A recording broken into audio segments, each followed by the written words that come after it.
रावण आज का तब का राम जी के समय का थोड़ी था, बहुत पुराना था रावण, अमर था एक प्रकार से, जब तक भगवान नहीं आएंगे तब तक नहीं मरेगा। रघु महाराज मतलब जिस कुल में भगवान उत्पन्न हुए उनके समय पे भी रावण था। रघु महाराज का भेष धारण करके रावण अयोध्या पहुंच गया उनकी पत्नी का पातिव्रत तोड़ने के लिए। उसने जैसे ही अंतःपुर में जाकर के प्रवेश किया, रघु महाराज की पत्नी ने जैसे ही रावण को देखा, रघु महाराज के रूप में आया था, देखते ही बंदी अपने सैनिकों को आज्ञा कर दी, जाओ इसको बंदी बना लो। अरे देवी मैं रघु हूं। बोले तुम कौन हो ये तो असली पता चलेगा, लेकिन पहले इसको बंदी बनाओ। देखते ही बंदी बना लिया।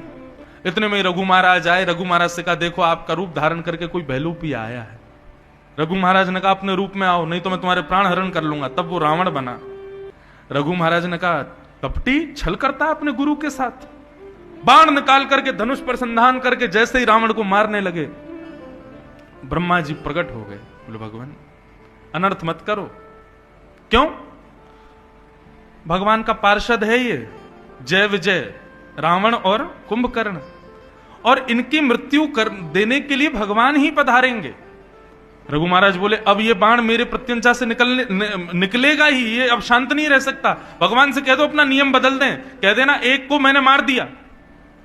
बोले भगवान ने ही मुझको आज्ञा करके भेजा है कि आप शांत हो जाइए, क्रोध मत करिए, इसको मत मारिए, ये बाण मुझे दे दीजिए। और भगवान ने कहा है रघु महाराज से जाकर के कहिए निष्ठा से इतने प्रसन्न हैं कि उन्होंने वचन लिया है, उन्होंने वरदान दिया है कि वे रघुकुल में ही जन्म लेंगे और इसी बाण से ही रावण का वध करेंगे जो बाण आपके हाथ में लगा है। इसलिए आप बिल्कुल चिंता मत करो, अभी इसको मुक्त कर दो, आपके कुल में प्रभु श्री राम का अवतार होगा। ये बाण मुझे दे दीजिए, जब रावण वध का समय आएगा तब ये बाण मैं राम जी को दे दूंगा। तब रघु महाराज ने वो बाण किनको दिया? ब्रह्मा जी को। और ब्रह्मा जी वो बाण लेकर के चले गए। रावण वहां से भागा जान बचा के। रावण बोला मेरे प्राण ब्रह्मा के पास। ओम ब्रह्मणे नमः तपस्या की। तपस्या करके ब्रह्मा जी प्रकट हो गए। ब्रह्मा जी ने बोला वरदान मांगो, क्या चाहिए? बोले मेरे प्राण हैं आपके पास, वो बाण मुझे दे दो भगवान। ब्रह्मा जी बोले तो गलती हो गई, और वरदान मांगने को कहा है तो देना तो पड़ेगा। तो ब्रह्मा जी ने कहा फिर भी तेरे प्राण निकल जाएंगे, ले तू बाण ले जा, लेकिन तेरे प्राण राम जी ही हरण करेंगे, क्योंकि विधि के विधान को तू मिटा नहीं सकता। रावण लेकर के गया और ले जाकर के मंदोदरी के कक्ष में एक खंबे का निर्माण कराया, उस खंबे में बाण को धर दिया। बोले अब मेरे प्राण सुरक्षित है। मेरी पत्नी से कहती है सदा इसकी पूजा करना, मेरे तुम्हारे पति के प्राण इसमें ही विराजमान हैं। मंदोदरी नित्य उसकी पूजा करती, लेकिन पूरी लंका में किसी को नहीं पता था कि रावण के प्राण मंदोदरी के कक्ष में।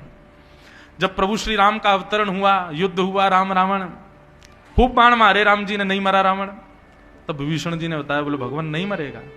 तो पूरी कथा सुनाई। बोले आपके पूर्वज रघु महाराज ने इसको मारने के लिए बाण निकाला था, इसके प्राण उसी बाण में हैं। और प्रभु वो बाण ब्रह्मा जी ने लिया, ब्रह्मा जी से तपस्या करके इसने ले लिया। अब इसने कहां छिपाया ये किसी को नहीं पता। तब राम जी बोले ये तो काम एक ही आदमी कर सकता है। हनुमान जी इधर आओ, लंका में वो बाण रखा है, ढूंढ के लाओ।